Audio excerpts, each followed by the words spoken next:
Champions doing what champions do of the last 4 years, getting a winning start. Enzo Maresca knows all about their mentality. He couldn't do anything about it with Chelsea today in his first game in charge, and it was a former Chelsea man who made sure of the win in the second half. And here he is, Mateo Kovacic. Well, Mateo, well played. I think there was a feeling before today that City might be vulnerable because you had some players missing, because others haven't had long pre-seasons, but mentally and physically, was that a really strong performance Man City have given? Yeah, it was a tough performance, difficult against a good opponent, of course. We're missing some players, some big players, and it's always tough when you miss big players, but we have a good squad. Everybody that comes in can play a big part, so I think today we had a good game. Obviously winning is always important, so starting the Premier League with 3 points, good day for us. And literally just now in the tunnel, I've seen Erling Haaland congratulate you on your performance. Did you come into today really determined to deliver your best level? Of course. I had a longer break, so I could recover better, and I wanted to be ready for the beginning of the season. I think we trained good, we worked hard, so we are ready, and today we showed that we are still there. And of course we talked about missing players. One of those was Rodri. When the team didn't have him last season, they struggled a lot more. So did you feel like, look, it's my job to step up and make sure the team doesn't miss him? Well, of course I play today some kind of his role, but we are always missing Rodri because he's if not the best player in the world, one of the best, so we miss him, of course, but like I said, when the players are not there, there are others to come in and to play their part. Yeah, and tell us about your goal and particularly the celebration or the non-celebration. It looked like just for a split second you went to celebrate because it was a good finish, and then you realised where you were. I don't score many goals, so of course when you score you want to celebrate, but I have a huge respect for Chelsea. I played here for 5 years and had a great connection with the club, with the fans, so of course out of respect didn't celebrate, but of course I'm happy that my team won and that I could score, of course, which is for me not always the most important. The most important is the team, and we showed great character today. And lastly, does this show that the hunger and the drive somehow just never dips with this Man City team? Yeah, that's what... When I came in, what I saw straight away, that this team is hunger for winning every game, every season. Relentless. And yeah, it's really incredible how they're always there, and it's just a pleasure to be part of it and to be one of them and fight for the titles. Well done. Thank you. Great to meet you. Thank you. Yeah, vital cog in the City wheel today. We'll come to his particular role in a moment, but let's have a look at his goal that sealed the win. From a City and a personal point of view for Kovacic, a lovely strike. It was, yeah, very positive. He won the ball back, picked the ball back up from a clearance, and then he was positive, nipped past a couple of players. And then the finish was quite good as well. The way he just opened his body out, made everyone think that he was going to the far corner, and then almost, we call it giving the eyes, but this is positive play. You know, you don't want to lose it in this situation. And there he goes, opening his ball and then whipping it across his body. To say, giving the goalkeeper the eyes. It was good stuff, and that put the seal on the deal, really. Yeah, it was a good positive run. Roberto Sanchez got himself in a little bit of a pickle with his feet, having played that ball out. A great press from Haaland, put the pressure on. Kovacic has nicked the ball here, probably looking for who can I pass to forward. The whole place has opened up. He's seen his angle, as Michael said there, giving him the eyes. We think Sanchez can be slightly over. He's given him a lot of the goal. I think he's got a little bit lost in his goal with the readjustment from giving the ball away. But he's actually, I talked about in the first half, this goalkeeper's got an incredible spring, so his spring does actually get him out of trouble.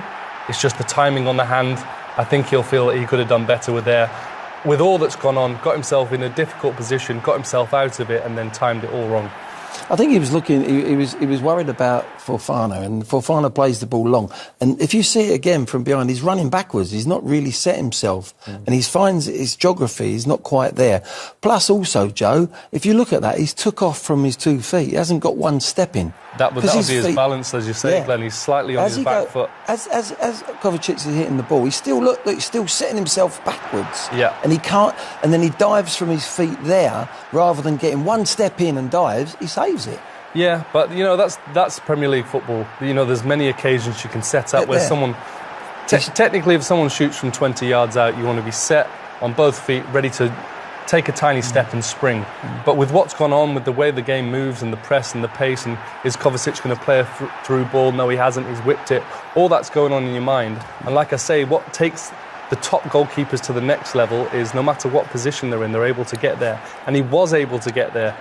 That's his unique style, but just the timing is just not right. He didn't get his little step in. If he gets a little step in, I think he's across another half a hand and saves it.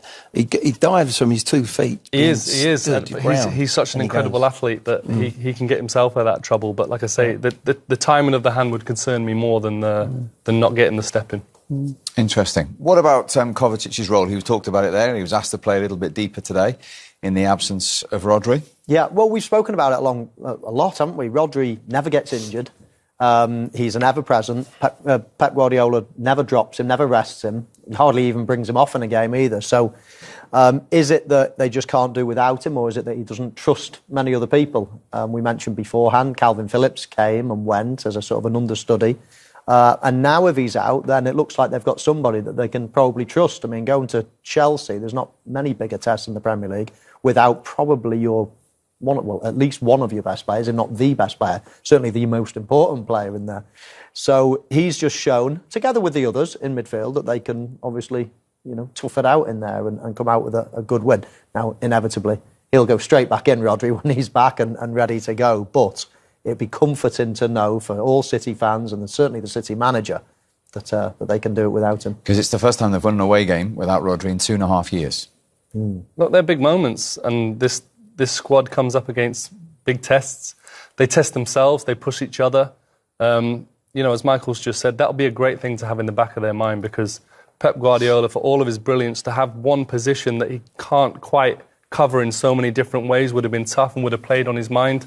There's only so long someone can play week in, week out at the high level that Rodri does. He can now, with that in mind, with those facts in place that, Kovacic has gone to Stamford Bridge, played really, really well. He can look after Rodri, and as I say, with international games, it's a 60-65 game season for these boys. He'll wrap Erling Haaland in cotton wool as well, understandably, with his record. His goal in the first half set City on their way. Lovely finish. That was a fabulous finish, it really was. I think we were expecting him to hit it earlier. Once he gets the touch in, and you're thinking he's going to hit it quickly, but he uses his body, it's his strength as well. Look, lovely little touch from Silva. There, look, the body strength to keep that ball shielded away from Guardiola. He can't make a tackle. We've gone through the defensive side, poor for Chelsea, but once he gets that touch in the centre of the pitch, and this is, Michael would know this morning, that the best strikers become calmer in those situations. The worst ones panic and their touch isn't right. There, bang, now uses his body, and then the little dink. He's just waiting for the keeper to make that little save or try to spread his body. Look, there you go, dink. Great goal. What a finish. See, he can score that type of goal. He's so big and so strong that it doesn't matter who's on his back there. See, Cucurella's trying to get... He just bounces off him. Like, I could never score that type. I'd have to hit it early or try to run away and take it into Because of his sheer strength, you mean? Yeah, people just bounce off him. So as soon as he's got the ball, if he just shifts it to his left foot, whoever's on this side of his body are just... They're pointless, they're useless, they can't do anything. He's so strong, he keeps everybody away. So all he's got to worry about is what's on that side of the pitch, what's on that side, who's the danger to the ball over there. Whereas most of us, when we're in that type of... We're worried about anything. We can get bumped off the ball, so we really need a clean hit at it. So I looked at when he first had that chance. I said, he's going to hit. I thought he was going to hit it first time, take a touch on his back foot, and then left foot finish. But no, he's so confident that no one's going to get it to the left hand side of him. Well, then it doesn't matter, because keep the ball to your left, and no one's going to get near you because of his strength. It's such an advantage being, of course, that size and shape and have that strength, and he uses it perfectly well. And I guess from a goalkeeper's point of view, even you think he's going to do what Michael said, and then he does something else. Yeah, I think to have that, he's that confident in his ability and his strength. He knew full well that whoever it was on his shoulder, he could take his time and come up with the finish that he wanted to do. As you say there, made Sanchez go down. The moment that Sanchez starts going down, there's only so much of the goal he can finish. Reverse, it was almost impossible for him to reverse it past the post. So he had that comfort, head down, lovely finish, great timing, and such a strong, beautiful goal. Good job you're paying him compliments, because he's ready to speak to us live at Stamford Bridge now. Erling, good to see you. Listen, you've played in 3 opening days of the Premier League, and we've spoken to you every time after a win and after scoring. So I think that the Manchester City fans will like this habit we're having on our opening day conversations. Yeah, I totally agree. I like it as well, and fantastic to be back. And 3 points, so we go again. And how pleasing was that today for Chelsea away in the first game? Yeah, last year we didn't win here. It was 4-4, and we didn't win against Chelsea. So a great start. It's not easy. It's never easy to come to Stamford Bridge, no matter when or where or whatever. So to get 3 points here was a nice thing, and I'm really happy.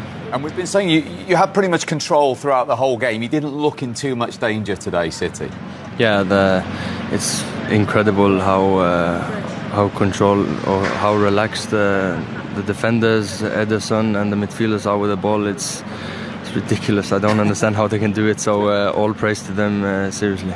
Now listen, another goal for you. The Ballon d'Or winner of yesteryear wants to go through your finish with him. Go on, Michael. No, I was just explaining how many people, Erling, can't score the goal that you scored there, because you've got such confidence, one, in your touch and your ability, but two, in your strength.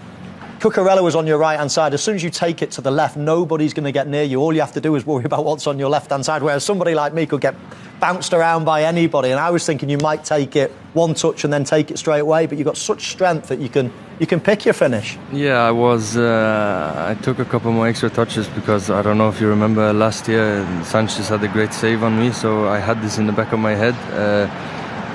So that's why I went on him or through him or to him, and then to chip. It was a fantastic goal.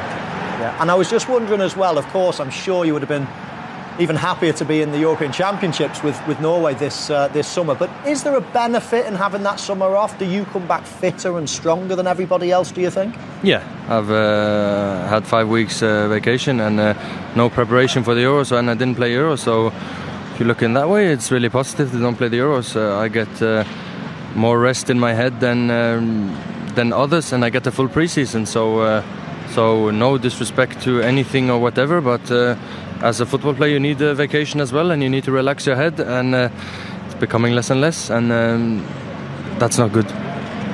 Hi, Erling. Joe here. Just wanted to say, firstly, congratulations. Amazing performance. 100 appearances. Your record is phenomenal for the club. This is your third season now, and we're just talking about the fact that you were able to have the summer and come back and start the pre-season. I was just wondering how you feel at 24 years old, obviously in age, that's not a big number, but with your experience, what role you played this pre-season, representing Manchester City, the captain's armband, driving the standards. You look like a kind of player who would really enjoy that. How did you enjoy the tour of America and really leading this young City team through this pre-season? Yeah, well, first of all, thank you. It was a good pre-season for me. I've never felt better. I actually don't have, or now I have a bit of pain somewhere because I got kicked a couple of times. But in general, I don't have any pain in my body, which is the first time in a long time. So that's amazing, first of all. And then you can also push yourself more because you don't have to have something in the back of your head. And yeah, as I said, I had a long pre-season. We travel a lot and this and that, but I enjoyed it. A lot of young guns with us, and to be captain was amazing. I enjoyed it, and I think we have one captain in the team, but there's so many leaders in this group. You may not see it and this and that, but look, as I just said, how calm the defense is, how much confidence they give us, just keeping the ball easy and this and that, and.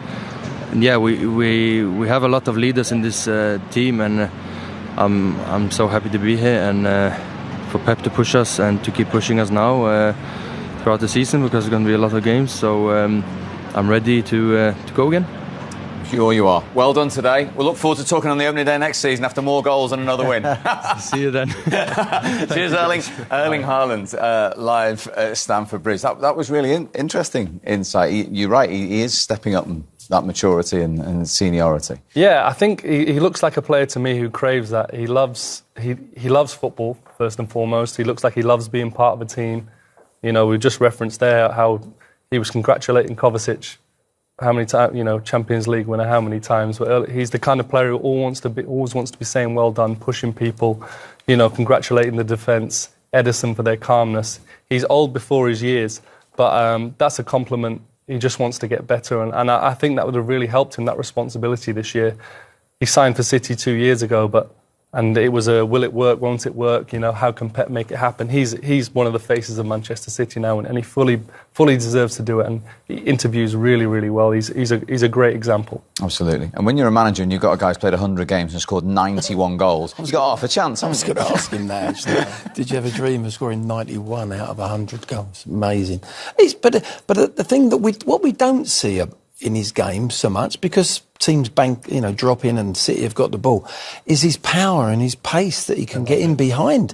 We don't see that much of it. Maybe in Europe, when a team's coming at you in Europe, you can see him open his legs and he's got pace as well as the strength that we've spoke about, technical ability, can jump higher than probably anyone in the league with his headers. He's got absolutely everything and a great attitude by the looks of things. And the funny thing is, though, when he signed, I used to watch him playing for Dortmund and think, wow, he's brilliant over the top. Yeah. Power, pace, one-on-ones, he's brilliant. Yeah. Is he going to be able to be that box player that... Yeah. And straight away, then he shows everybody, and everyone says, oh, can he do all the other stuff? He doesn't touch... Well, he showed that on other teams. For his national team and in Germany before. It's just the circumstances, what he's presented with. You cannot stop this guy. You drop off short and he's too big and too strong in the box. You want to push up high, he's too fast and too strong running past you. I don't know how you can defend when someone's bigger, faster, stronger than you and can finish. Good luck. You know what fascinated me when he said these goal scorers and what they remember? If you remember, he said last year Sanchez made a save for me in that situation. He knew, I mean, all the football that's gone since then, and he remembers that. Yeah, well, you can tell that's the kind of player he is. He studies it, he eats, drinks, he breathes it. It's great to see. I think it's really inspirational that a guy that we've talked about his attributes, but you can tell he only wants to get better. Truly humble, wants to learn, wants to be a great teammate. It shows you actually what a rest does as well. Yeah. Although Norway didn't, but we're always saying, they're being overplayed, and which they are. And if you're in the international tournaments, World Cups and Euros, next year it's the World Club they're going to have to play from June and July. So, and players will get bogged down. Champions League games. Champions League games, more Champions League games. So, but he's had that rest. He's had 5 weeks rest, and it's mental rest as well. That's the key. He said it himself. He managed to switch off, and then he's come back hungry, absolutely hungry again, but fresh hungry, if you see what I mean. Yeah. Whereas a lot of players, it's like, I've been through it, but Michael, you've been through it. We've done World Cups and Euros as a player, and you go, you've had 10 days off. That's all you've had, and you go again. You think, wow, this is going to be tough, and it's a mental side, but it just shows you when you do have a rest, you're a different animal. Let's go back to Stamford Bridge. Sean Wright-Phillips there for us. He's had 11 weeks rest, so no wonder he's looking so energetic. You got your Man City win. What did you make of them today? They were good. I was very impressed with Chelsea, to be honest with you. The change from them in pre-season to the way they played now was a massive improvement. And if they keep that going and improve on that, they will be a problem for a lot of teams. But I thought City controlled the game for the most parts, and especially with Savio before he came off, he was causing Cucurella all sorts of problems down the wing. What about Kovacic's role today, not just the goal in the absence of Rodri? Like I said, I saw him. He played massive roles like that through pre-season once he got there, and he was the guy that kind of tried to dictate, but he runs forward with the ball, and that's what he did for his goal. And the whip back across there is fantastic because it's hard for the keeper to see. And with Kovacic, you don't really expect him to shoot that often, but this one, it's just a blind finish. Righty, it's Hart here, mate. Just want to ask you, another new era at Chelsea, another new era at Stamford Bridge, Enzo, Maresca. How was the atmosphere? How did the crowd play a part in it today? I was very surprised within the crowd, to be honest with you. I think Man City away fans were singing all the way through the game. The Chelsea fans were a bit quiet, and there was a stage where they were kind of trying to egg the team on because the way they were playing was quite slow in terms of the build-up play. I think what they're doing is correct, but they need to move it a bit quicker to get out of the situations they're putting themselves into. John, Glenn Hoddle here. Hope you're well. Hi, Glenn. Did you see any difference there? I was waiting for something different from Chelsea.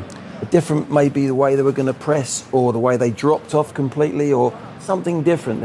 For me, there wasn't that much change. Did you see it at the stadium? the change was, if you remember earlier on in the game, they had like a high press where they tried to stop City from getting out. But I think City got out a few times, and then after that, it felt like they just dropped back further and further. And then once that happens, you know what City's like. They will just keep the ball and keep passing around the back until you come out and make those spaces for them to pop it through. John, thank you very much indeed. See you soon, my friend. Definitely will do. John Wright Phillips live at Stamford Bridge. Chelsea beaten by 2-0. This is what Enzo Maresca thought of it. Well, Enzo, of course, nobody likes to lose, but look beyond that for us at the bigger picture. What did you make of what you saw from your players and your team? I think we competed very well. For a large part of the game, we were same level or some moment even better. I think the team was there, the performance was there. We create many chances. We didn't take the chance, but at the end, I think it was a good performance. As you said, we don't like to lose. We don't at all. But probably the big difference was inside the box. But I'm quite up in terms of performance. Yeah, so just going on what you've just said there, was it for you almost a 50-50 game that was decided in the penalty box, one team more ruthless, more lethal than the other? Yeah, as I said, for me the important thing is to create chances. We create chances, we didn't score, but we create chances. And also the difference has been quite tiny in terms of the first goal for them, almost offside, the goal that we score almost offside. These kind of things that at the end change the results, but overall the performance was good. In terms of identity and style and the ideas you've tried to get through to your players over a 6-week pre-season, did you see your team out there? Did you see your ideas? You know what I mean? Yeah, I think it was quite clear. You can see the team that is trying to keep the ball, is trying to dominating. Doesn't matter with the opponent, with the other team. Today we were against the champion, and I think we try for some moment, a large part of the game we did it. It's just now continue, and for sure we're going to win games and we're going to be more happy. Did you feel like you had real momentum almost like halfway through that second half, and then I don't know whether you ran out of steam or just City's quality, they took a bit of sting out of the match? Yeah, at the end they are master in this kind of moment. I think finish of the first half, last part of the first half, we had 2-3 clear chances. Second half also we have some good moment, and then at the end a little bit, the first game of the season, they are, as I said, master keeping the ball. But overall, as I said, for me the performance was there, and it's important. So we've been mainly positive in this interview. What were the things you didn't like? What problems did City give you, albeit they're a top team? You can see the way they manage the ball, and that they are, as I said, they are master. Again, we compete against the champion. I don't know in terms of numbers, but I think in terms of chances, we had more or less the same chances. Keeping the ball, the possession, I think again was more or less there. And as I said, we don't like to lose, but the performance is there, the direction is good, and we just need to continue. In terms of the players who aren't here today, I don't know if you're aware, but just before kick-off, Raheem Sterling's agent or camp have released a statement basically asking for clarification on his future. Is there anything you can tell us now? To be honest, I didn't see. Is that news to you? I didn't see the statement because the game was there, and I have nothing to say. I just said before the game that it was Declan's decision, no more than that. Could he have a part to play under you? Because you talked a little bit about it on Friday, more with regard to Ben Chilwell. Could he have a part to play, or is he a player that's best looking elsewhere to get the minutes he wants? No, in this moment, as you said, that the statement, that clarification. In the next, that's his people asking for that. The next day we're gonna clarify if in case we need, but I have been already quite clear. It's just taking a decision. Okay, but is the timing poor? That's coming out just before kick-off? No. To be honest, I didn't see, so I don't know. All right, I'll leave you in peace. Go on. Thank you. Thanks, Enzo. Well, Pep, composed, confident, it seemed to have everything for an opening day performance there. Yeah, I didn't expect it, so I know what these guys can do by the first day with a lack of training like my other teams, but the way, the body language and what we have done in Stamford Bridge last season, we could not win, so we're starting that way. It's a good news. The bad news is still we have 65-70 games left, so be patient, but it's important to start to win. It's good for the confidence, for the message for ourselves. It's really good. As you've said, you know the quality. You know where your players need to be at each stage of the season. Are they pretty much individually and as a team exactly where they need to be? Yeah, we try to prepare the game. So to have 2-3 days to prepare the game. Of course, we are not a little bit away, but we solve this lack of many things in normal in this stage of the season with the commitment. So Bernardo was not ready. Kevin today showed me commitment. Still looks like a young lad. But everyone was in the maximum, and this is enough. We've seen on day one as spectators that the hunger, the desire to do it again is there. You see it every day. Does this group keep on surprising you with that? You cannot imagine how privileged and fortunate I am to live this incredible experience with this group of players. So they are friends, their families are together most of the times, and they are an incredible group of people. It's a joy. I said it's a privilege as a manager, to manage this club and especially this group of players. It's unforgettable for me. That's why we are here 9 seasons. On a very good first day, a lot of things stood out, but you know what the statistics say when Rodri doesn't play, so a word about Mateo Kovacic in that position. Yeah, I know. Be careful of statistics against us because always we break it, so be careful. But it's important for us. Rodri is a massive important player for us, you know that, but had a long season, Euros, and it's important to have a Mateo there because he's an experienced player. He's an unbelievable human being, and play with us he played absolutely top in a place like he loves a lot. I know how attached he is to Chelsea Football Club, but he made a good performance. And just a word on Savinho's debut, and also just a little knock, was it? Yeah, no, some problems in the knee, but he said he knows he had in the past. He knows exactly what he needs. Question time, really more power in his leg. But it was really good. The first half he played when swap with Jeremy, and the impact was also really good. I'm pretty sure he's going to help us. Thanks, Pep. Okay, thank you. See you soon. He still looks like a manager, super confident, with a great group of players, doesn't he? And why not? He does, and so he should be. He'll be very, as he said, they're very proud. He knows a fully fit, no Euros, no Copa America. His side beat most teams quite comfortably. But with everything that's gone on in the summer, everyone's had it. No getting away from it. They're not trying to say they're special, but he's fully aware that, like I say before the game, he likes to give everyone as much rest as possible, which is a calculated risk, but it's only because he believes in the players that he's got, and they were excellent today.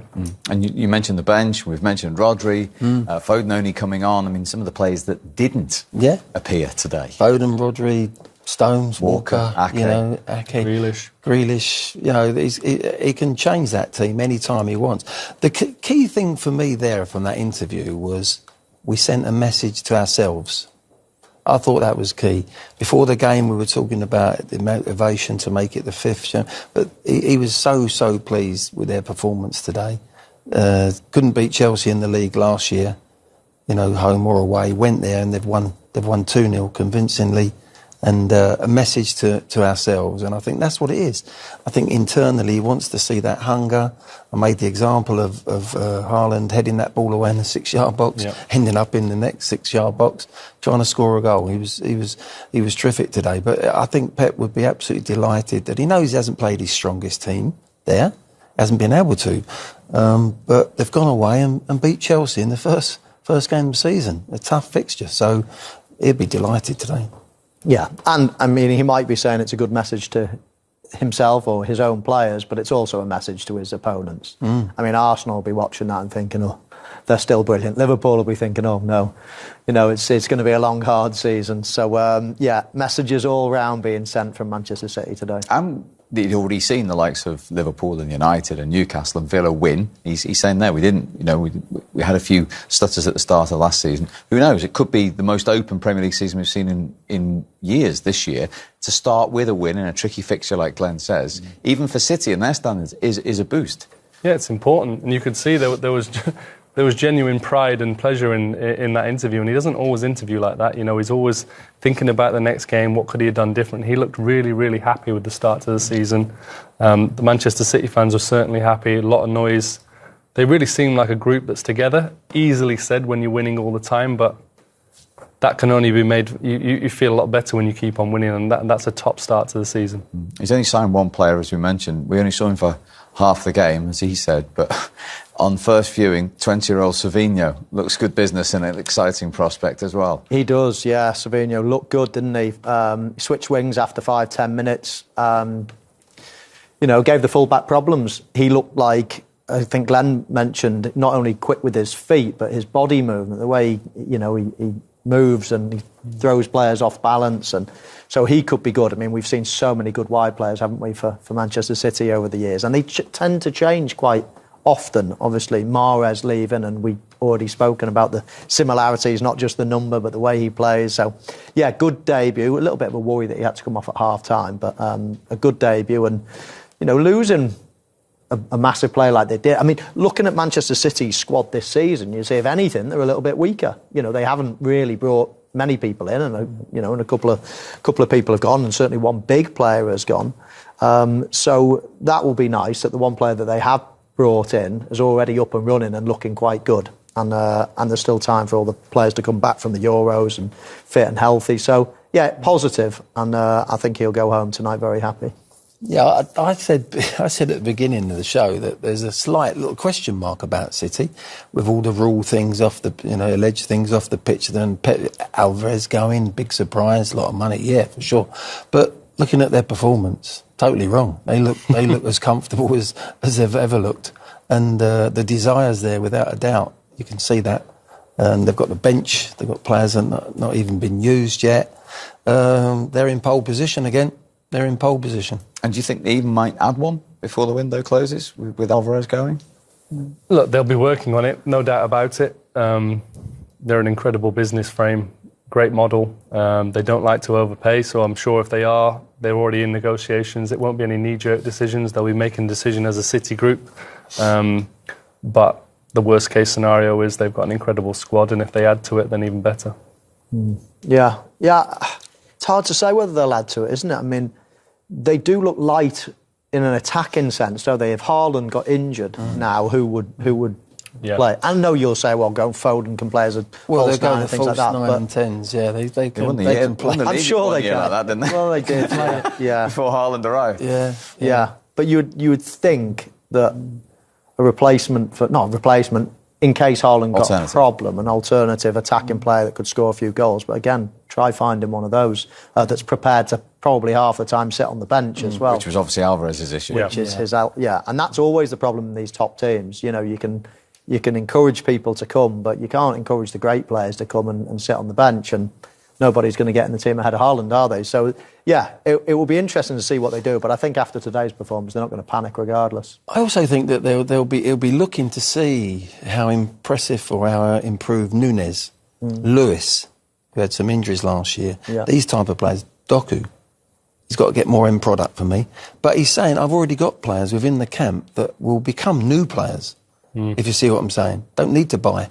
Yes, I take your point, Michael, absolutely. Perhaps short of another striker if he wants a number 9-ish, if Haaland got injured. But there's players there that he's looking at thinking, I need to see a new Doku, a better Doku. Lewis this year, as I said, Núñez plays certain games. He looks really nice and easy on the ball. He looks like a Man City player.